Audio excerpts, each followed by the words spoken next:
Publish হয় 1726-এ আর 1735-এ আনঅ্যাপ্লিশ, হয়তো ওই আনঅ্যাপ্লিশ মানে হলো 4টা বই একসাথে 1735-এ। পাবলিশার হলো জর্জ ফকনার, 1735-এ যেটা পাবলিশ করেছে। ডাইরেক্টর ইন্ডিয়ান ফ্যাক্ট হলো ডাইরেক্টর মানে গল্পটা ডাইরেক্ট বা বর্ণনা করেছে কে, যার travels heritage Lemuel Gulliver. Point of view, Gulliver speaks in the first person. He describes other characters and actions as they appear to him. যেভাবে যেভাবে তার কাছে ক্যারেক্টারগুলো আসছে সেভাবে বর্ণনা করেছে। Tone হলো Gulliver's tone is gullible and naive during the first 3 voyages. Gulliver's টোনটা ছিল gullible বোকাশোকা, সহজে যাকে বোকা বানানো যায়, আর naive মানে সরল সিধা প্রথম 3টা ভয়েজে। 4 নম্বর ভয়েজে তার টোনটা সিনিক্যাল এবং বিটার। সিনিক্যাল মানে জীবন সম্পর্কে হতাশা, নৈরাশ্যবাদ এবং বিটার তিক্ত হয়ে যায়। Intention of the author Jonathan সুইফটের ইন্টেনশন ছিল স্যাটারিক্যাল এবং বাইটিং থ্রু আউট। স্যাটারিক্যাল পারপাসে উনি এবং ইচ্ছা করে ভাবে লিখেছেন। টেন্স হলো পাস্ট টেন্সে লেখা, সেটিং টাইমের সেটিং হলো আর্লি 18th সেঞ্চুরি, যেহেতু 79-80 সেঞ্চুরি লিটারেচার পড়ছি। আচ্ছা, সেটিং আর প্লেস হলো প্রাইমারিলি ইংল্যান্ড এবং ইমেজিনারি কিছু country of Lilliput, Blefuscu, Brobdingnag, Laputa and the land of the Huilings। এগুলো বানান করতে গিয়ে আপনাদের খবর হয়ে যাবে, কারণ প্রত্যেকটা টেক্সটে আপনাদের প্যারাডাইস লস্ট কিছু প্রশ্ন দেওয়া আছে। প্রোটাগনিস্ট হলো লেমুয়েল গ্যালিভার মানে প্রধান চরিত্র। মেজর কনফ্লিক্ট এগুলো পরে, rising action, climax, falling action এগুলো পরে আমরা বলবো। এগুলো পরে তার আগে হলো আমি কটা ছবি দিয়েছি, ছবিগুলো দেখি। ছবির মধ্যে প্রথম ছবিতে দেখেন, প্রথমে একটা ছবি আছে যেটা জার্নি অফ সিনিসিজম, এই কথাটা লেখা আছে বাংলা ভাষায়, ঠিক আছে? এটা রাজার ছবি দেওয়া, মুকুট পরা লোক। পাইছেন ছবিটা? মোবাইলে দেখেন। আচ্ছা, এটা হলো তাহলে টুকিটাকি। এখানে কি ফ্যাক্টস হলো ইনফোগ্রাফিক মানে ছবি সহ দেখা আছে, দেওয়া আছে। আমরা জানি কোনো কিছু অডিও ভিজুয়ালি যদি আমরা দেখি অর্ধেক শেখা হয়ে যায়। এখনকার শিক্ষা ব্যবস্থাটা এরকম হয়েছে, যেমন প্লে গ্রুপ থেকে শুরু করে একবারে 9-10 পিরিয়ডিক টেবলস পর্যায় সারণী পর্যন্ত এখন এত সুন্দর করে ভিডিও দেওয়া হয়। আমাদের সময় থেকে বুঝতাম, 9-10 এসএসসি পড়েছি কিছুই মাথায় রাখতে নেই। এখন বুঝি, এখনো হয়তো বুঝতাম, এখন তখন বুঝে নেই, কারণ কতগুলো ছিল, টাফ ছিল। আমি এগ্রি করব, অবশ্যই বলতে পারি। আচ্ছা, এখানে ছবিতে দেখেন 1 নম্বর লেখা, 1 নম্বরে লিলিপুট দেওয়া। লিলিপুট বানান দেখেন LILLIPUT। এটা হলো 4টা জায়গায় জার্নি, কাল্পনিক জায়গা। 2 নম্বর জায়গা ছিল ব্লকডিংনাথ, BROBDINGNAG, ব্লকডিংনাথ। আচ্ছা, লিলিপুট সম্পর্কে আমরা সবসময় জানি ছোট, সামথিং স্মল। তো ওখানে হলো তাহলে ওর থেকে সবাই ছোট ছিল, গালিভারের থেকে বাকিটা ছোট ছিল, লিলিপুটিয়ান্স। 2 নম্বর ভয়েজ বা অভিযান কোথায়, সে ওই ব্লকডিংনাথে গিয়েছিল। 3 নম্বর ভয়েজ ছিল লাপুতা 3 নম্বর ভয়েজ। আর 4 নম্বর ছিল হুইনিং ল্যান্ড। হুইনিং বানান হলো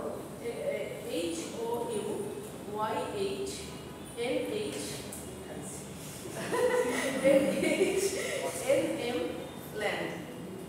আরো মজার ব্যাপার হলো আমরা যে ইয়াহু মেইল শব্দটা বলি, এখান থেকে পৃথিবীর এখানে কতগুলো জাতি ছিল, ওদের নামগুলো ছিল ইয়াহু, ওদের ইয়া থেকে আসে। এক্সাইটেড যারা থাকে তখন সংখ্যা কম। হ্যাঁ, যখন এক্সাইটেড থাকে মানুষ তখনই তো বলি। হ্যাঁ, ইয়াহু বা ইউরেকা। আর্কিমিডিস যখন ওই যে পানির ঘনত্ব বা ওই যে আমরা স্কুল লাইফে পড়েছিলাম, আর্কিমিডিসের যখন একটা প্লবতার যে সূত্রটা, সে তখন আমরা দেখেছিলাম ইউরেকা বলছি। আচ্ছা, Gulliver's Travels recounts the improbable journey of Lemuel Gulliver, একজন affable, optimistic এবং gullible fellow whose experiences challenges his and the readers assumptions about human society. এটা একটা লেমুয়েল গ্যালিভার নামে একজনের জার্নি, যেটা হিউম্যান সোসাইটি সম্পর্কে মানুষের ধারণা পাল্টে দেবে। আর একটা রিডিকুলাস অ্যাডভেঞ্চার থেকে আর একটা অ্যাডভেঞ্চার সে করে বেরিয়েছে। গ্যালিভারের faith in humanity and his constructs is utterly dismantle. তার মানুষ সম্পর্কে তার ধারণা পুরোপুরি পাল্টে গিয়েছে। এখানে যে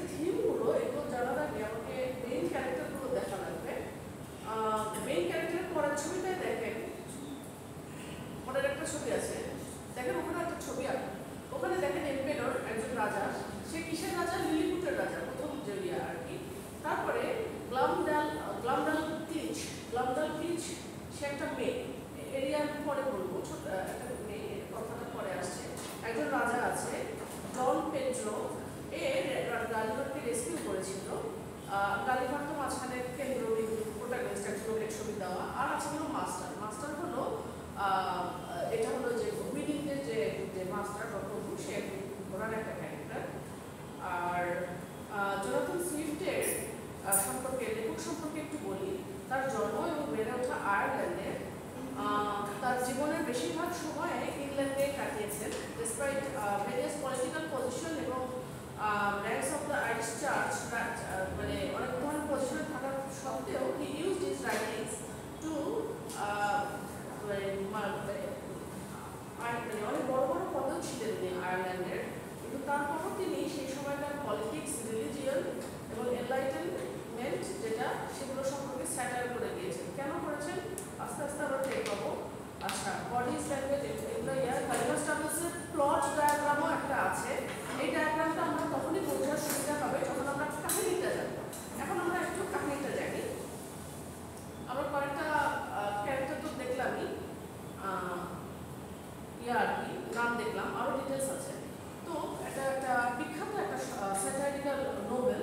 এই উপন্যাসে ইংল্যান্ডের রাজনীতি, পলিটিক্স, ওয়ার, সায়েন্স এবং মানুষদের নিয়ে সমালোচনা, স্যাটার করা হয়েছে, সমালোচনা, ক্রিটিসাইজ করেছেন জোনাথন সুইফট। বিশাল সুযোগ পেয়েছেন। উপন্যাসটিতে দেখানো হয়েছে যে গালিভার 4টা আলাদা আলাদা দ্বীপে ভ্রমণ করছে এবং সেখানকার মানুষের কালচার, আচার ব্যবহার সব কিছু তুলে ধরেছে, যার মাধ্যমে উনি মূলত সমালোচনা করেছেন যুদ্ধ, অস্ত্রের ব্যবহার, বিজ্ঞান, এই সমস্ত ব্যাপার-স্যাপারগুলো। সর্বপ্রথম গালিভার আমরা কি জানি, একটা ছবির মাধ্যমে কি দেখলাম, লিলিপুট নামে একটা জায়গায় ভ্রমণ করেছে, যেখানকার মানুষ 5 থেকে 6 ইঞ্চি লম্বা, খুব বেশি হলে একটু লম্বা। তো এই 5 থেকে 6 ইঞ্চি লম্বা মানুষের মধ্যে উনি খুঁজে পেয়েছেন প্রতিশোধ করার কথা এবং খুঁজে পেয়েছেন যুদ্ধ করার মানুষ। মানে ছোট্ট ছোট্ট তোমরা মানুষ, তোমাদের যুদ্ধবাজ, তোমাদের কুটনামি, তোমাদের শেষ হয় না। লিলিপুটের মধ্যে আরো খুঁজে পেয়েছেন দুর্নীতি এবং মিথ্যা অভিযোগ, ফলস ও মিথ্যা আরোপ, মানে পুরোপুরি মানুষের কোয়ালিটি পেয়েছে, মানুষ যা হয়ে থাকে। আসলে এখানে কি মানুষের তাহলে আচারটা, আচ্ছা একটা জিনিস কমন চিন্তা করেন যে মানে জোনাথন সুইফট স্যাটারিক্যালি লিখেছে, মানুষের আকার আকৃতিগুলো নিয়ে উনি এত লিখেছেন গালিভার স্টাবলসে। আসলে মানে আকারের মাধ্যমে, হ্যাঁ হ্যাঁ ওগুলো তো সবই আছে। আসলে আকার নিয়ে লিখেছে যে ঈশ্বরের কাছে মানুষ কতটুকু।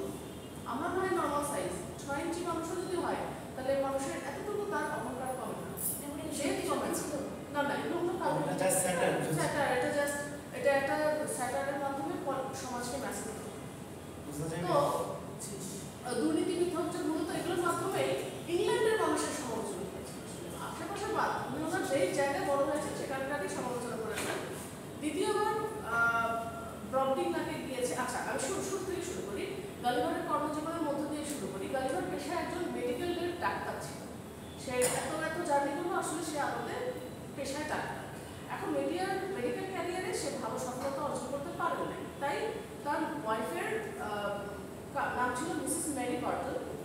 তিনি কোনো মানে গালিভার, মিস্টার গালিভার কোনোভাবে তার কাজে কনসেন্ট্রেট করতে পারছিল না। স্বপ্ন ছিল যে সে সমুদ্র যাত্রা করবে এবং বিভিন্ন অ্যাডভেঞ্চারাস কাজকর্ম করবে, যার কারণে সে সিদ্ধান্ত নিল যে ডাক্তারি পেশা ছেড়ে আমি সমুদ্রে অভিযান করব। পরিবারের সবাই এই বিষয়ে অমত পোষণ করেছে, সবাই এভরিওয়ান ওয়াজ এগেইনস্ট হিম।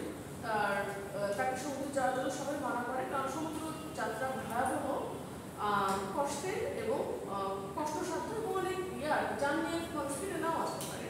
সবার অমত সত্ত্বেও সে সমুদ্র যাত্রা করে এবং পরিবারের কাছ থেকে বিদায় নিয়ে শুরু করে যাত্রা। তো নতুন আবিষ্কার করার উদ্দেশ্যে সমুদ্র যাত্রা করছে, যেটা তো ভালোই ছিল যাত্রা। হঠাৎ করে মাঝ সমুদ্রে জাহাজটা এসে যখন পৌঁছালো তখন সমুদ্রের পানি অনেক উত্তাল ছিল, সমুদ্রে ঝড় ওঠার কারণে জাহাজটা পানিতে ঝড়ের কবলে পড়ে পানিতে ডুবে গিয়েছে এবং সমুদ্রের পানিতে ভাসতে ভাসতে সমুদ্রের কিনারায় এসে পড়ে জাহাজ। সমুদ্রের ঢেউ গালিভারকে নিয়ে গিয়েছিল ওই যে সেই একটা আইল্যান্ডে, যেখানে বসবাসকারীদেরকে বলা হয় লিলিপুট। এই লিলিপুট দ্বীপে লিলিপুটিয়ানরা বসবাস করতো। তাদের হাইট 5 থেকে 6 ইঞ্চি। এত ছোট মানুষের দ্বীপে সবকিছু ছিল প্রজা সবই ছিল।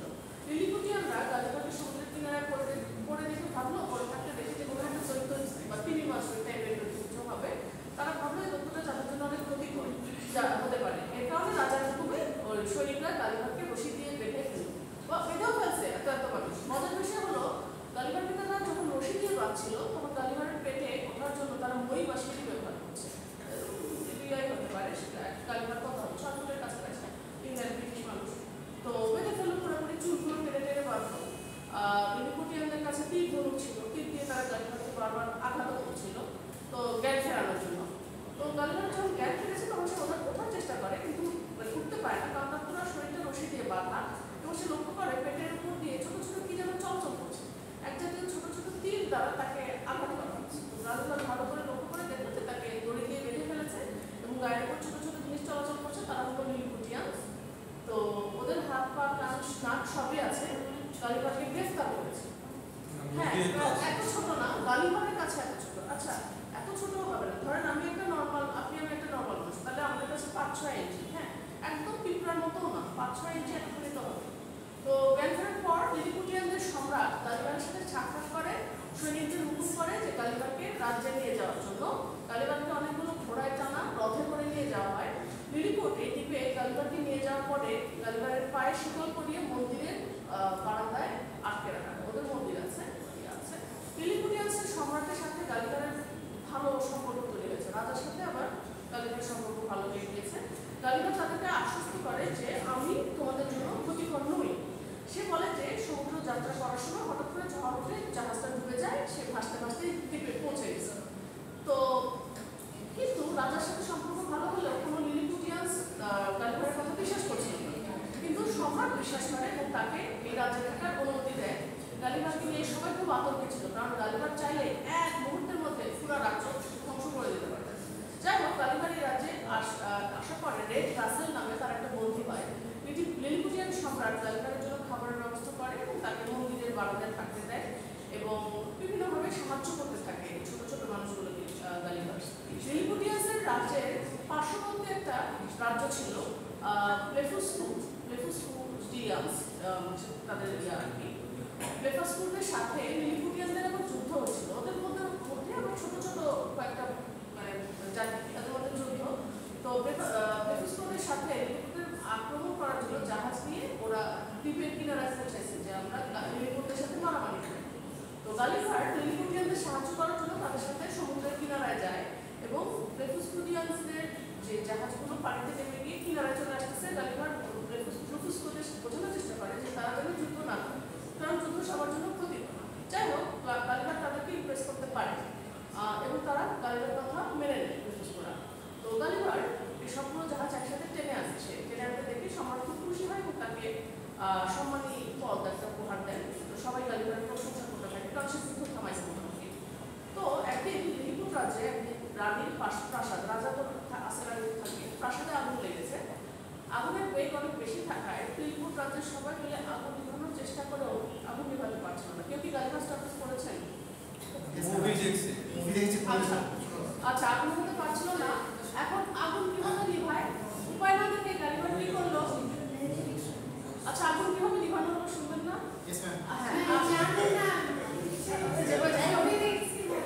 আগুন নিভানোর জন্য সে পেশাব করে দিয়েছে, যাতে এত পানি তাহলে রানী আগুন নিভে।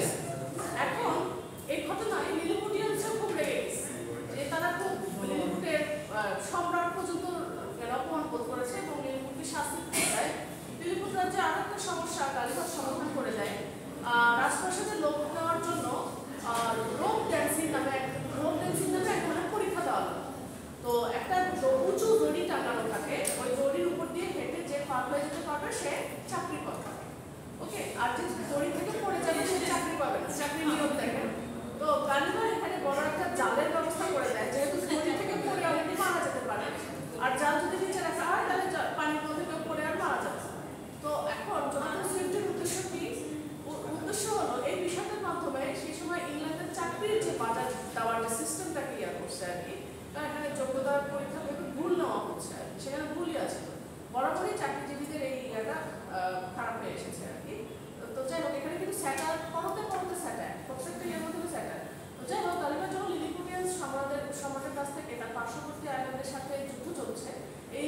বন্ধ করতে বললে সম্রাট গালিভারের উপর আমার খেপে যায়, তাকে শাস্তি দিতে যায়। তো গালিভারকে সম্রাট বলে তুমি আমাদের সাহায্য করো, আমরা যাতে পাশের একটা রাজ্য সেটা ব্রহ্মদান রাজ্যটা ধ্বংস করতে যেতে পারি, কিন্তু সেটা করে না। কিন্তু গালিভার কিন্তু আমরা জানি সে যুদ্ধবাজ লোক না, যুদ্ধ করতে চায় না।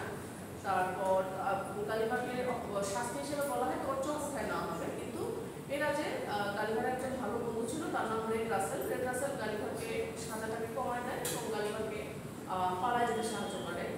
তো আবার এই গালিভার এখন লিলিপুট রাজ্য থেকে পালিয়ে পাশের যে ড্রেফুস্কোদের যে রাজ্য সেখানে চলে যায়। তারা গালিভারকে নৌকা বানানোর জন্য কাঠ জোগাড় করে দেয় এবং সমুদ্রের মধ্যে একটা নৌকা বানায় গালিভার, এবং সেই নৌকা করেই সে বাড়ি ফিরেছে। তো এখন গালিভার দ্বিতীয় সমুদ্র যাত্রা করে, প্রথম সমুদ্র যাত্রা থেকে ফেরার 2 মাস পরে। তো এবার গালিভারকে খুঁজে পাওয়া যায় ডবলিন নামের একটা দ্বীপে। সেখানে গালিভার ছিল লিলিপুট, সেখানে গালিভার লিলিপুট, এবং ওখানকার দ্বীপের মানুষ ছিল দৈত্য দানবের মতো। গালিভারের উচ্চতা আমি আগেই বলেছি 6 ফুট, আর ওখানকার মানুষের সাধারণ মানুষের উচ্চতা ছিল 60 ফুট। তো তাহলে 60 ফুট মানুষের কাছে 60 ফুট মানুষ দৈত্য দানব ছাড়া কিছুই না। তো গালিভারকে খুঁজে পাওয়া গেছে দ্বীপের একটা জমি। তো একজন কৃষক তার জমিতে কাজ করতে গিয়ে গালিভারকে খুঁজে পায়, এবং সে গালিভারকে ধরে তার প্যান্টের পকেটের মধ্যে করে বাসায় নিয়ে আসছে। এই দ্বীপের সবকিছুই ছিল বড় বড়, এই দ্বীপের ইঁদুরগুলো ছিল অনেক বড়, ইঁদুরগুলো গালিভারকে খেতে আসছিল। এই কৃষকের একটা মেয়ে ছিল যার নাম ছিল গ্লামডালক্লিচ। এই মেয়েটার নামে বলেছি ছবিতে, একটা ইম্পর্টেন্ট ক্যারেক্টার। এই কৃষকের মেয়েটাই গালিভারকে পুতুল খেলা হিসেবে খেলানো, লাইভ জ্যান্ত পুতুল পাইছে, তো মজা। তো সেই কৃষক কি গালিভারকে তার কাজে লাগাতে চাইলো। কৃষক গালিভারকে দিয়ে বাজারে পুতুল নাচ দেখাতে লাগলো। তো গালিভারের পুতুল নাচ করতে গিয়ে অনেক কষ্ট হতো, তারপরে গালিভারকে পুতুল নাচ করে যেতেই হচ্ছিল। পুতুল নাচ দেখে ওই রাজ্যের রানীর আমার অনেক পছন্দ হয়ে গেছে গালিভারকে। রানী চাইলো যে কৃষকের কাছ থেকে গালিভারকে কিনে নিত, এবং কৃষকের থেকে গালিভারকে কিনে নিয়ে রাজপ্রাসাদে নিয়ে যায়। তো সেই রাজ্যের রাজা ছিল অনেক ভালো মনের মানুষ। রাজার সাথে গালিভারের দীর্ঘ সময় ধরে ইংল্যান্ডের রাজনীতি নিয়ে আলোচনা হয়। এই আলোচনা অনেক দিক ফুটে ওঠে। তার মধ্যে একটা দিক হচ্ছে রাজা বলে তোমরা মানুষ একজন আরেকজনের উপর অত্যাচার করো, একজন আরেকজনের প্রাণ কেড়ে নাও, তোমরা মানুষের উপর জুলুম করো, মানুষকে ধ্বংস করো, প্রকৃতিকে ধ্বংস করে দাও। তো এই জিনিসগুলো নিয়ে অনেক আলোচনা হয়, মানে মানুষদেরকে নিয়ে রাজার এই ধারণা আর কি। গালিভার এই দ্বীপে তার হলো। তারপরে এখান থেকে বের হয়ে সে তৃতীয় সমুদ্র যাত্রা করেন আর কি, শুরু করেন। সেটাও সফল হয়। লাপুটা নামে একটা ভাসমান দ্বীপ, মানে ধরেন চারপাশে পানি, মাঝখানে একটা ভাসমান দ্বীপ। এই দ্বীপে গালিভার অদ্ভুত প্রকৃতির কিছু মানুষ দেখতে পায়। এই দ্বীপের নাগরিকরা বিভিন্ন ধরনের জিনিস নিয়ে অদ্ভুত অদ্ভুত সব এক্সপেরিমেন্ট করতে থাকে। তারা ম্যাথমেটিক্স এবং অ্যাস্ট্রোনমিক্যাল এক্সপেরিমেন্ট চালায়, যার কোনো ভিত্তি নেই, এবং এইগুলোর প্রতি তারা সবসময় মনোযোগ প্রদান করে আসছে। এই দ্বীপে আসার পর গালিভার আরও 2টা দ্বীপ ভ্রমণ করেছে। তো একটা দ্বীপের নাম হলো বার্বি, আর এই দ্বীপে গালিভার আবিষ্কার করছে বিজ্ঞান সবসময় কাজ করছে এক্সপেরিমেন্ট ছাড়া।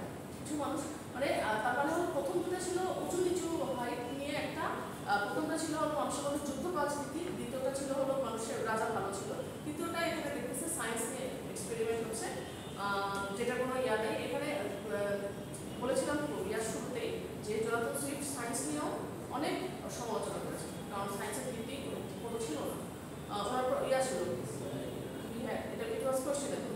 আচ্ছা, বার্বি এই দ্বীপে গালিভার ছাড়াই বিজ্ঞানের কাজ করতে তাদের কোনো এক্সপেরিমেন্টের প্রয়োজন হচ্ছে। এরপর গালিভার গ্লাবডাব দ্বীপের নাম গ্লাবডাব নামে আরেকটা দ্বীপে ভ্রমণ করে। এই দ্বীপের যে গভর্নর সে সবসময় চেষ্টা করে যাচ্ছে কিভাবে মৃত মানুষের জীবন ফিরিয়ে আনা যায়, যার বাস্তবিক অর্থে কোনো ভিত্তি নেই। আমরা কখনো পার করতে শেষ দিন পর্যন্ত মৃত মানুষকে জীবিত করতে একমাত্র কোনো বিজ্ঞানী পারবে না, তারা পারবে যারা টুকটাক জানে। যতদূর আমি জানি তার যারা পারবে মৃত মানুষকে জীবিত করতে, সেটাও না, সত্যি সত্যি। তো তারপরে ভিত্তি নেই। এরপর থেকে গালিভার জাপানে চলে যায় এবং সেখান থেকে ফ্যামিলির কাছে ফিরে আসে। আচ্ছা, জাপান থেকে বা ফ্যামিলির কাছে ফিরে গিয়েছে 3টা জার্নি করার পরে। জাপান থেকে ফিরে আসার 5 মাস পরে গালিভার আবার সমুদ্র যাত্রা করেছেন, এবং ইনি এবার গ্রিনিং নামে একটা দ্বীপে গিয়ে পৌঁছায়। সেখানে তিনি লক্ষ্য করেন সেখানকার মানে পশু যেগুলো, এনিমেল যেগুলো, তাদের মধ্যে ম্যানারিজম মানুষের মতো ম্যানারিজম হচ্ছে, ঠিক আছে। সেখানকার ঘোড়াগুলোর মধ্যে অনেক ভালো ভালো দিক খুঁজে পান, ঘোড়ার মধ্যে উনি মানবিকতা খুঁজে পান। যতগুলো দিক গালিভার দেখতে পান, অনেক সময় কাটায় ঘোড়াদের সাথে। দুঃখজনক বিষয় হলো এদের মানুষ যারা আছে তারা খুবই রুক্ষ প্রকৃতি, তাদের মধ্যে কোনো ম্যানারিজম নেই। ম্যানারিজম নেই, তারা সবসময় অন্য উপর নির্যাতন করছেই, একজন আরেকজনের সাথে লেগেই আছে। এই দ্বীপের মানুষরা গালিভারের উপর আক্রমণ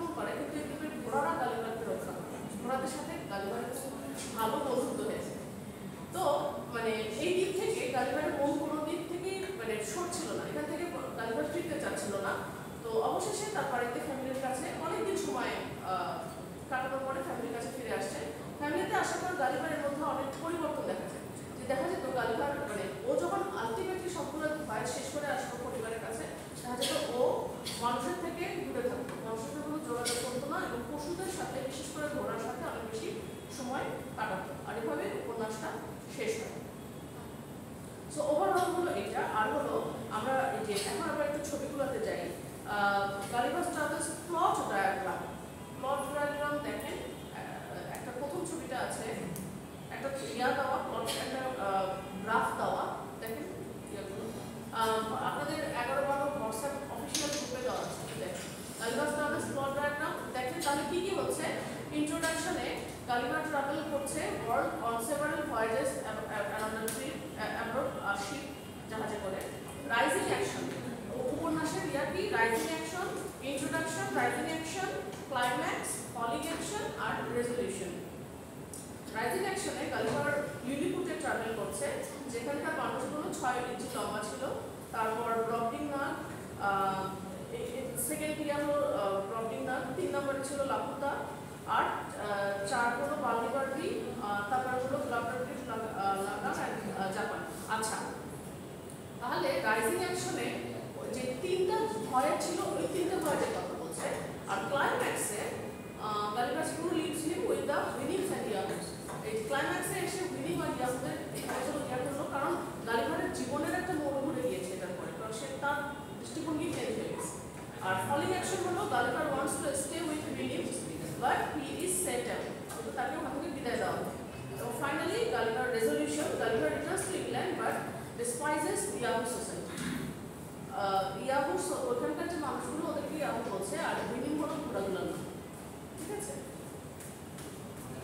আচ্ছা, এখন এখানে দেখতে পারি আমরা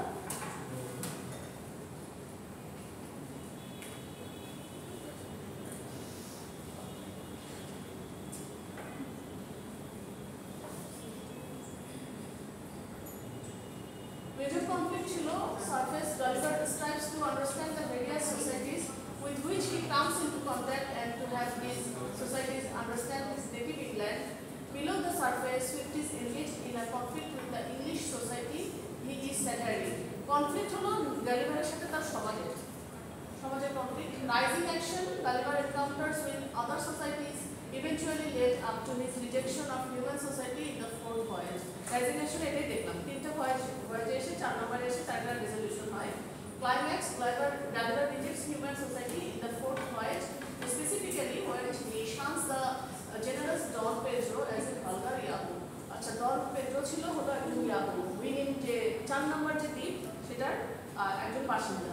তার সাথে শান মানে পরিত্যাগ করা, এটা হলো climax. Falling action, Gulliver's unhappy return to England accentuates his alienation and compels him to buy horses, which remind him of winnings to keep him company. উনি করেছিলেন কি, দেশে ফিরে আসার পরে ঘোড়া কিনে রাখছে ওদের সাথে ক্রিয়া করার জন্য, মানে গল্প করার জন্য।